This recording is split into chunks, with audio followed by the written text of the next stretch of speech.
Okay, now a little bit more easier things compared to previous section, and much less technical. Let's talk about social engineering. So we already mentioned and talked about it in some of the previous lectures, but right now let's dive a little deeper into it. What is social engineering and why can it be a bigger problem than you might think? Well, see, the vulnerabilities don't always have to be technical, and in many cases they aren't. Sometimes hackers can use social engineering in order to get what they want. This can be any type of information, from passwords to emails to any information regarding company's progress or next move. All of this can both be technical and not.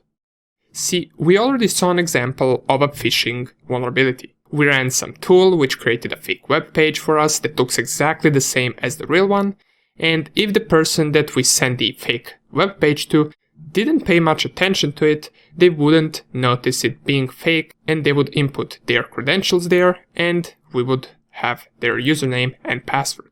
But besides sending fake web pages, the attacker can also send fake emails. The attacker can spoof the email to look like it's coming from someone that the target might know. Perhaps attacker makes it so it appears as if the email is coming from one of the employee's boss. In the email, he can say something along the lines of, "Please install our new software for time tracking," or something similar to that. And if you don't double check whether the email is indeed from the boss, then you might end up installing some malicious software and running it on your machine.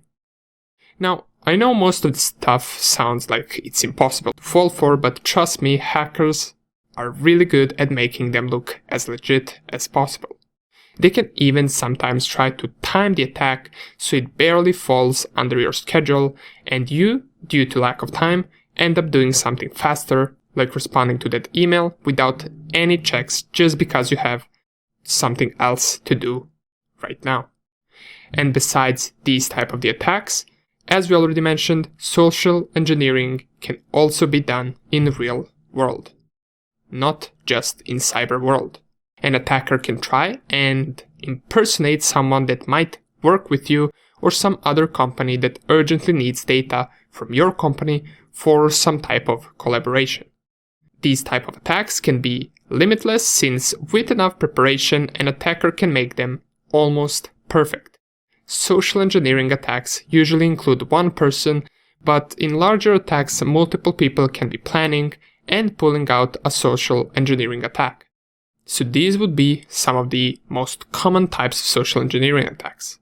We already mentioned the fake website phishing page. We'll mention again how to spot the differences and what additional checks you can take in order to not fall for this type of the attack. Besides that, we also got a fake email spoofing. This one is even more trickier, as it might not ask you to submit any type of information and you might not think too much of it. It could be just a smaller setup for a bigger social engineering attack later on. We will also take a look at demonstration of this attack, and we will see how hackers can really send those fake emails or spoofed emails. And last but not least, social engineering can be just a simple phone call. An attacker can call you and ask you to provide some remote access password for your work machine because your company is going through some quote-unquote security checks on employees' machines. All of these have happened thousands of times before. The goal is for us to be aware of them and know how to protect against these and how to recognize them. That is the most important part, to recognize these attacks. And that is pretty much what we're going to be doing in this section, starting with the fake emails. See you in the next video.